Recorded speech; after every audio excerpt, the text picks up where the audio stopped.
So, let's talk about Antifa in Discworld. Cheers. Welcome back, everybody, to me talking about books. In this case, one book, and a Discworld book at that. We'll be talking about Nightwatch. Book number 29, publication order of the Discworld series, and thus part of our ongoing Discworld read-along that has been going on for 2 years now, because it's a lot of books, and I'm slow and stuff.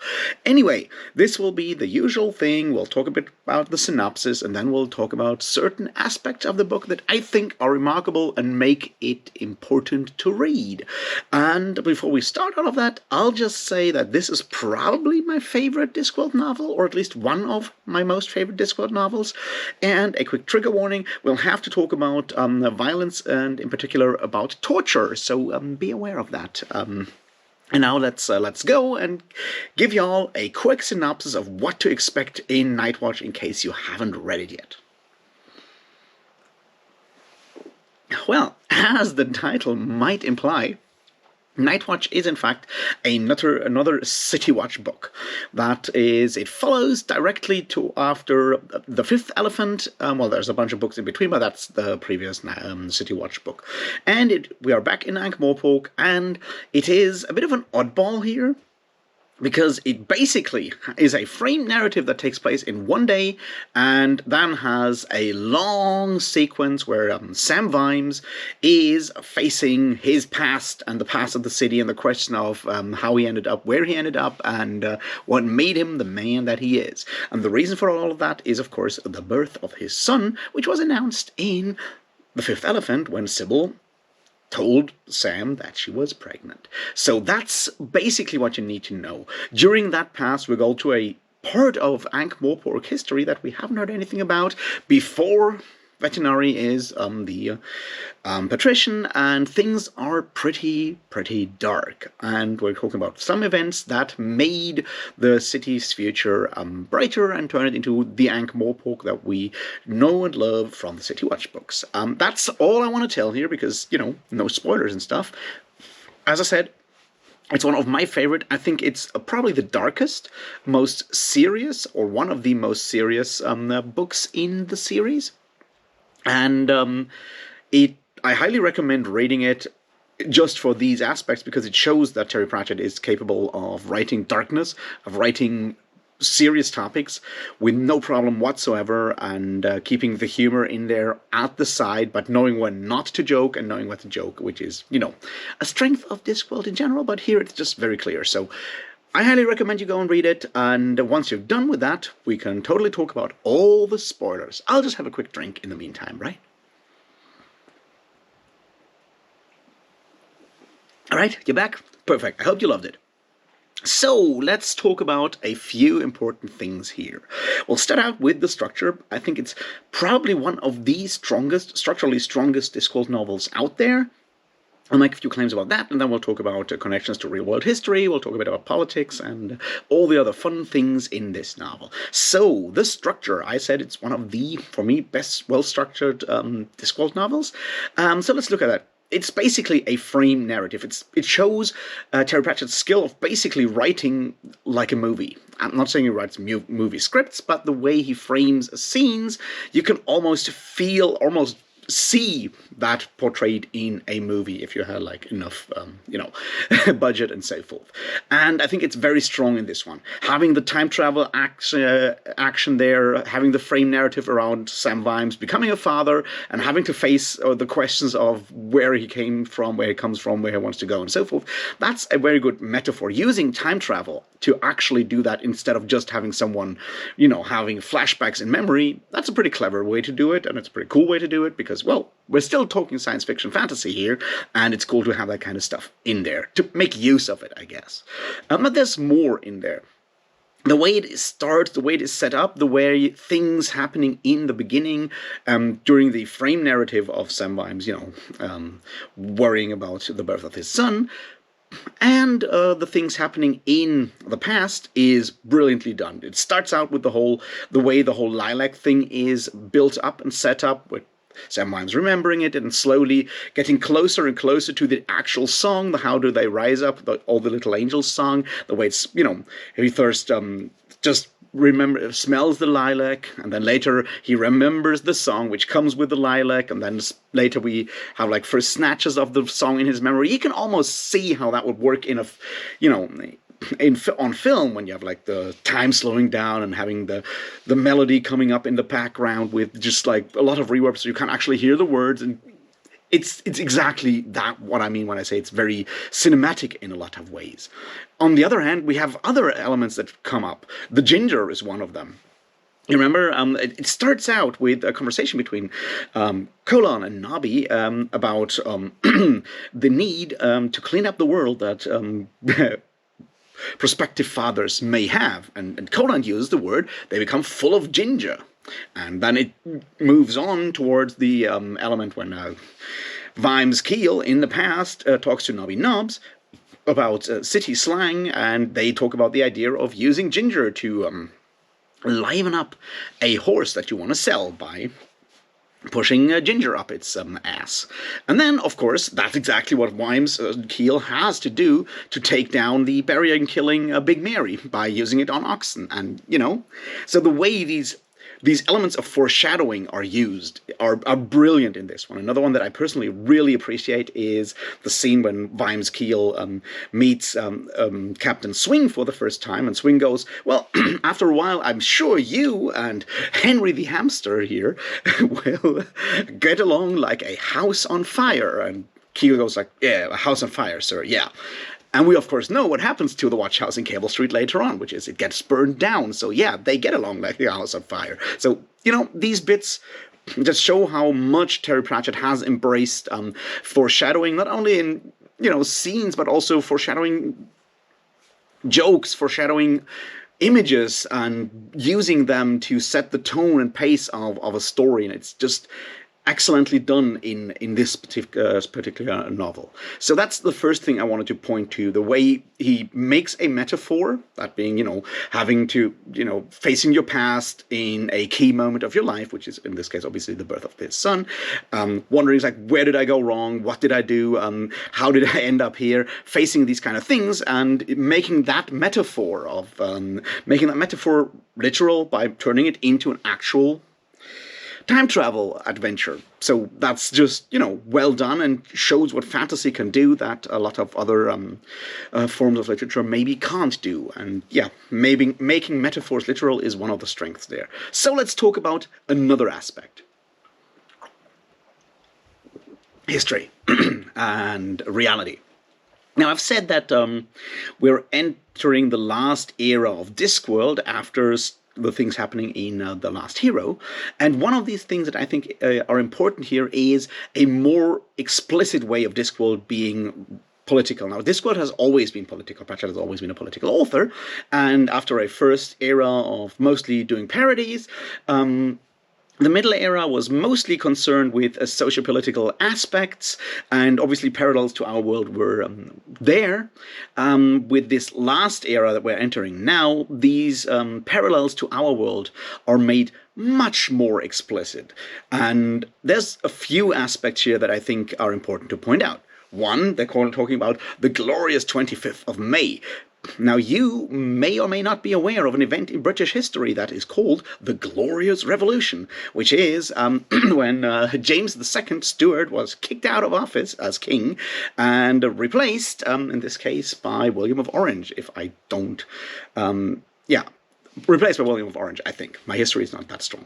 Anyway, so the main thing about the Glorious Revolution versus the British Civil War was that it was just street protests and very little actual violence happened at the time. So it does reflect what is going on with the change in patricianship in Ankh-Morpork very much.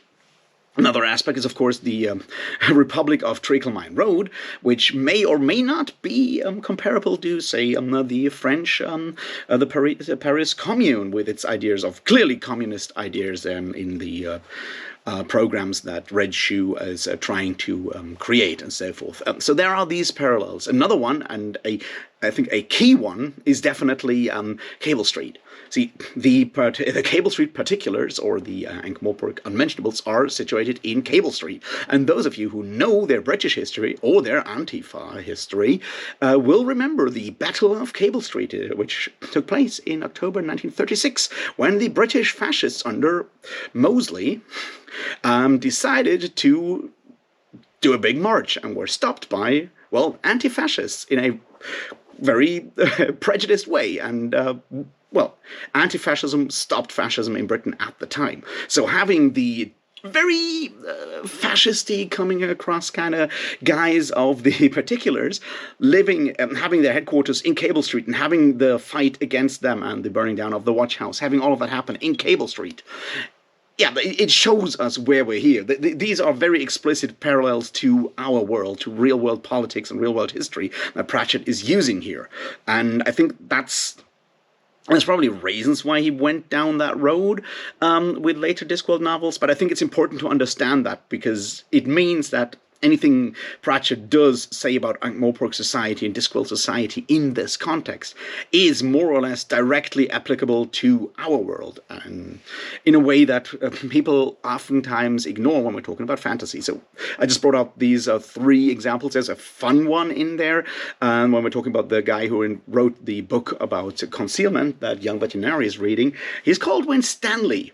And those of you who have never heard of Winstanley should look up the Diggers, which is a fantastic organization, or used to be a movement of anarcho-communist Christians during the Civil War, and it was led by one Mr. Winstanley. So there's that parallel in there as well, but probably not as important one as the connections with the Glorious Revolution and the Battle of Cable Street.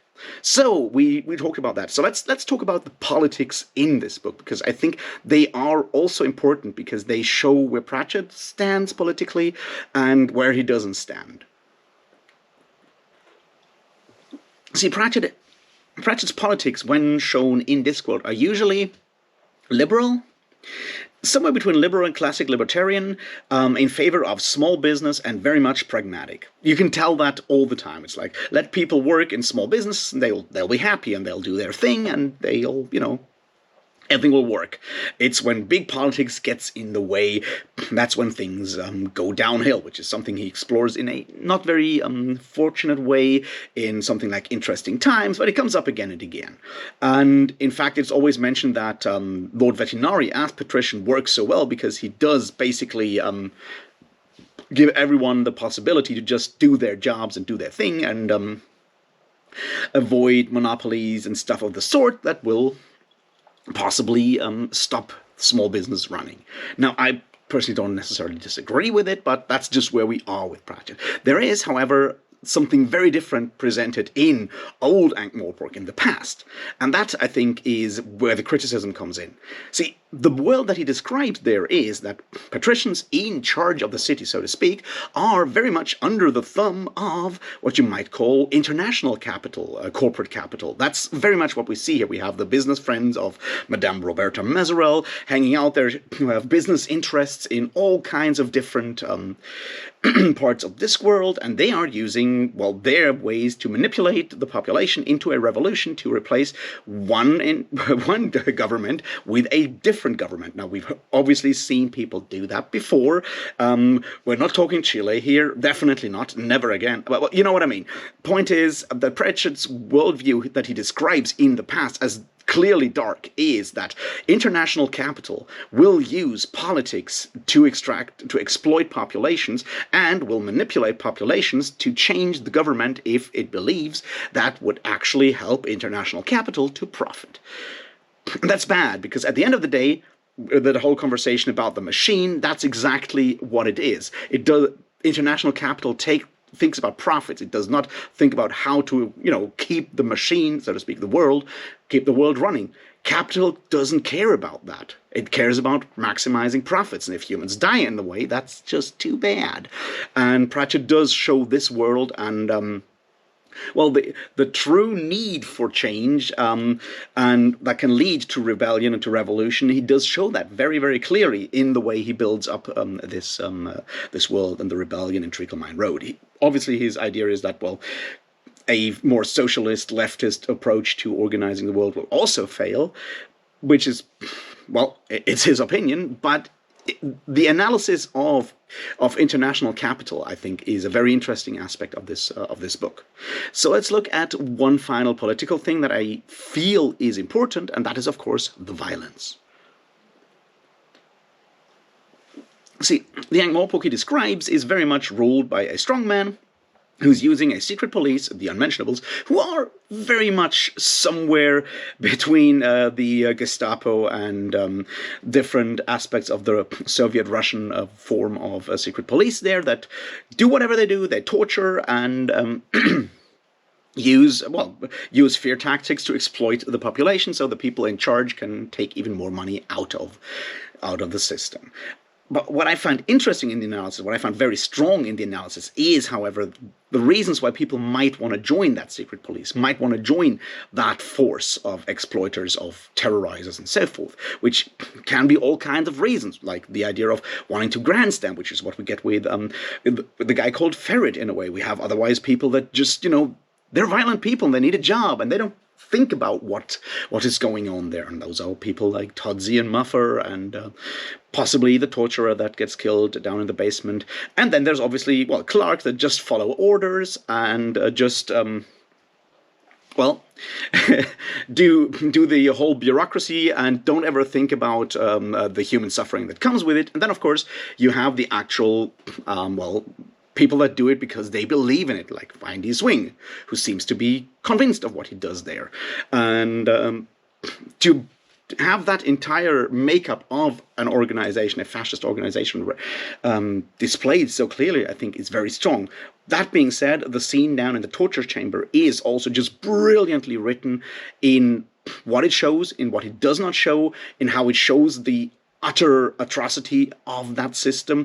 When it describes the room, and the only thing that he describes is like the glinting that when Vimes looks down actually is one tooth. And you don't need a very explicit description of torture to just make this so brutally dark and horrible. Yeah, it's just extremely well done. And the way, obviously, he connects, Pratchett connects that with phrenology, although he calls it craniometrics, is another telling aspect. Because, see, phrenology started, invented in France during the 19th century as part of law enforcement, and criminology was originally mostly used as a classist tool. It obviously was very popular with racists as well, but it was very much used to describe people of different classes, social classes, and this overlap between a classist and a racist discrimination, I think, is interesting that he shows that also with choosing the phrenology in the way he chooses it in this book. So that's another historic political parallel to drive home the point that he's trying to make here. And of course, there is that wonderful phrase near the end was like, remember a guy called Findy Swing? And everyone said, yeah. Well, he thought he had orders too. So the whole we had orders argument is very much torn apart with extreme prejudice by Terry Pratchett, which I personally approve of. So yeah, all of that is, as I said, a very ambitiously, a very ambitious book about politics and history on Discworld, and well executed in that regard. So let's look at a few of the other elements here that I think are important. Psychology and jokes. See, one important aspect that drives the book is one that is key for a lot of Discworld novels, and that is the idea of what makes one human, which is more than just being born a human. It's very much having your instincts, having your impulses under control, and being able to fit into a society voluntarily. That's obviously, once again, a very, very political question.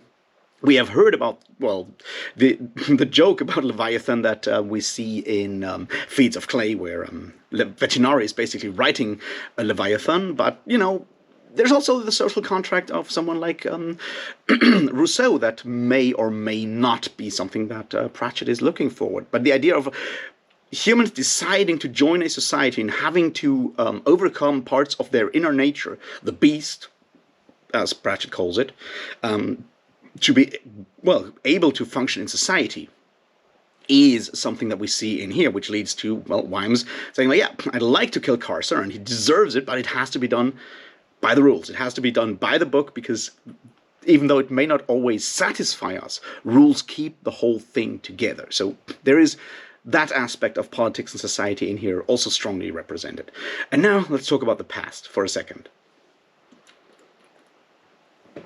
Because this book obviously talks about the past of Discworld and the darkness in there, and we get to see a lot of young people that we've known before, like young veterinary who hangs out, who's still at the Assassin's Guild, one Dr. Follett, who is very much inspired by Ken Follett, including the jokes about his hair and the loot, well, is still president of the Assassin's Guild. We also see, young Colon, young Nobby Nobbs, all of these people, even Quirk, Corporal Quirk, who later on is Captain Quirk in an earlier watched novel. Is Guards? No, it is the next one, Men-at-Arms. Anyway, so we see a lot of these things, and it's just fun to see those people and see how they became someone else later on. So there is that also in there, and it's just, as I said, it's a lot of fun to see all of that, and it works. And there is still humor in there. There's still good jokes in there that sometimes, make a lot of fun. Are a lot of fun. Detritus singing his army recruitment song is just brilliant as humor, and the way Pratchett knows when to make the jokes and when to pull them aside and let the absolute seriousness and darkness of something like that torture room scene play out, shows what a master of his craft he has become by the point he's writing a book like Nightwatch. And I do really, really appreciate that about it. Also, the battle scenes on the barricades and stuff like that, that's just very well written battle scenes, very well choreographed action scenes, and that's something he started playing with that in previous books, like The Fifth Elephant, where we have individual combat with the werewolves, and then we see some of the more epic battle scenes with the rats in The Amazing Maurice, and now we see all of that applied to humans in Ankh-Morpork, and it works. It just brilliantly works. And that's all the reasons why I think Nightwatch is such a perfect novel. It's a sincere novel. It has a very sincere morality. It has very sincere takes about politics, about sociology, about human nature, how societies work and when they don't work. And it's framed as one man's recollections of his past and what went wrong or did not go wrong, and where society reached a point where it could have gone horribly wrong and only went slightly wrong, and that slight wrong did lead to the future. It talks about necessary or unnecessary sacrifice and all of these elements in a humane way, and it's just powerful and meaningful and highly enjoyable at the same time, and all of that in, once again, the length of the Discworld novel, which is absolutely brilliant. And yeah, I love it. So, that's that. I hope you enjoyed Nightwatch. If you have, let me know what you think about it in the comments. If you don't like it, also tell me why in the comments. Let's have a bit of a discussion about Discworld. And, thanks for watching. Like, share, subscribe, share, do all those things that you're supposed to do, that I'm supposed to ask you for. If you really want to join the Patreon, I, for one, will not say no. But there's no obligations for any of that. So, I hope you enjoyed this. And I'll see you in the next one, when we'll talk about The Wee Free Man. Cheers.